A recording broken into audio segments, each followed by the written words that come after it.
Pernah nggak sih Anda berharap bisa pencet tombol reset buat energi dan fokus Anda? Nah, itulah janji dari biohacking. Tenang, ini bukan fiksi ilmiah kok. Ini tuh soal gimana kita bisa ngambil alih lagi kendali atas kesehatan kita di tengah dunia modern yang serba ngebut ini. Kalau Anda ngerasa kayak gitu, Anda nggak sendirian. Rasanya lelah dan stres itu udah jadi kayak paket standar kehidupan modern ya kan? Tapi gimana kalau ada cara buat mengubahnya? Gimana kalau Anda bisa isi ulang tenaga dan dapetin lagi kejernihan pikiran yang mungkin udah lama hilang? Oke, pas dengar kata biohacking, mungkin yang kebayang langsung para bos di Silicon Valley dengan alat-alat canggih yang mahal. Tapi itu cuma mitosnya aja.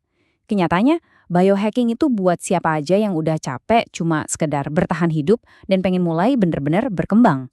Intinya tuh gimana kita paham biologi unik tubuh kita sendiri dan bikin penyesuaian-penyesuaian kecil yang cerdas.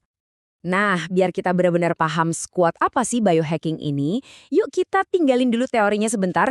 Kita bakal lihat gimana wujudnya di dunia nyata lewat perjalanan luar biasa dari seorang penulis bernama Camilla Thompson. Kisahnya ini nunjukin banget gimana krisis pribadi justru bisa jadi pemicu transformasi kesehatan yang wow, luar biasa.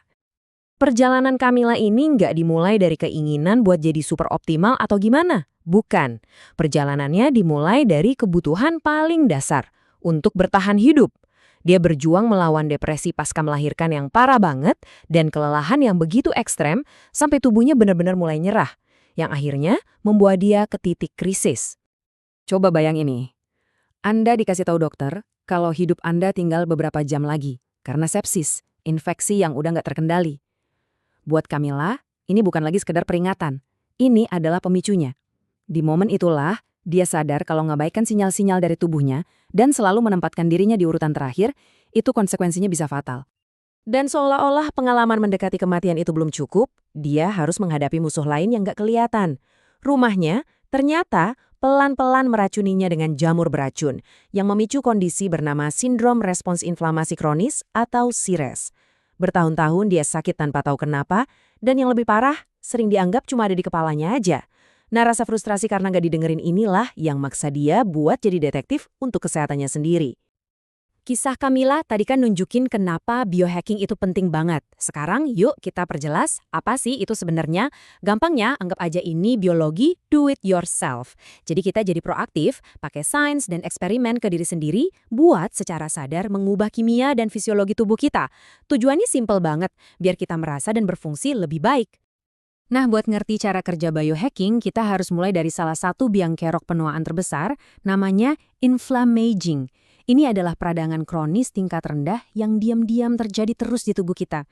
Penyebabnya, sel-sel tua yang pada dasarnya bandel, nolak buat mati. Para ilmuwan bahkan nyebutnya sel zombie. Sel-sel ini kerjanya cuma nongkrong sambil ngeluarin zat-zat yang bikin radang, yang akhirnya mempercepat penuaan di seluruh tubuh. Jadi, kunci buat memperlambat penuaan ya dengan mengelola peradangan ini.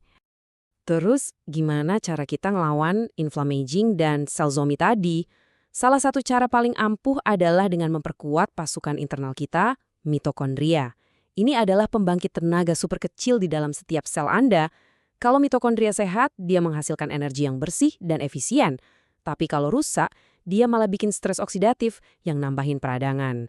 Dan ya, fakta menarik, kalau mitokondria jadi inspirasi The Force di Star Wars, itu nunjukin betapa pentingnya mereka buat kehidupan. Keren kan? Bagian terakhir dari teka-teki penuaan ini namanya telomer. Analogi ujung tali sepatu ini pas banget. Jadi, setiap kali sel kita membelah diri, telomer ini jadi sedikit lebih pendek.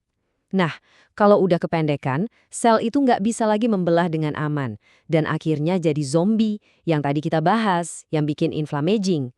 Jadi, tujuan utama biohacking adalah melindungi telomer kita, memperlambat proses pemendekan ini, yang artinya kita menjaga sel-sel kita tetap muda lebih lama. Sekarang, setelah dengar soal sel zombie dan telomer, mungkin Anda mikir, wah, ini kedengarannya rumit dan mahal ya. Tapi, ini dia bagian terbaiknya. Anda tidak perlu laboratorium atau gawai-gawai canggih buat mulai. Kekuatan sejati biohacking itu justru ada di perubahan-perubahan kecil dan strategis yang Anda lakuin secara konsisten. Coba deh lihat contoh yang super simple tapi efeknya dahsyat ini. Kita semua minum air kan? Tapi air keran biasa itu seringnya kurang mineral penting yang dibutuhin sel kita buat benar-benar menyerap airnya. Dengan nambahin sejumput aja garam laut Celtic yang nggak dimurnikan, Anda bukan cuma nambah mineral, Anda nambahin elektrolit yang fungsinya kayak kunci, ngebuka sel Anda biar hidrasinya lebih dalam. Peningkatan kecil, tapi manfaatnya besar. Dan itu baru permulaan loh. Perubahan-perubahan sederhana ini juga efeknya luar biasa.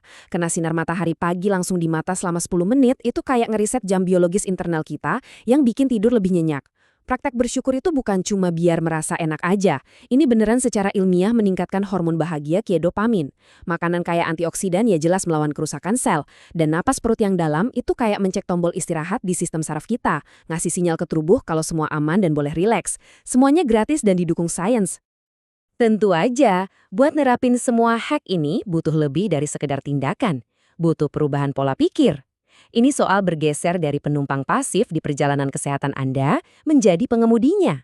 Artinya kita ambil tanggung jawab penuh, terus penasaran gimana tubuh kita bekerja, belajar percaya sama intuisi kita, dan yang paling penting, konsisten bikin pilihan yang baik buat kesehatan kita setiap hari. Dan kalau Anda masih ragu sama kemampuan Anda buat bikin perubahan nyata, ingat lagi cerita Camilla. Kutipannya ini merangkum semuanya. Kisahnya adalah bukti hidup bahwa tubuh kita punya kapasitas yang luar biasa untuk menyembuhkan dirinya sendiri asal kita kasih alat yang tepat dan singkirkan penghalangnya. Jadi sekarang kendalinya ada di tangan Anda. Ini bukan soal merombak seluruh hidup Anda dalam semalam, bukan. Ini soal ngambil satu langkah kecil hari ini. Mungkin Anda mau coba nambahin sejumput garam ke air minum atau nyempetin 10 menit buat berjemur di pagi hari. Setelah nonton semua ini, perubahan kecil apa yang akan Anda pilih untuk memulai perjalanan Anda?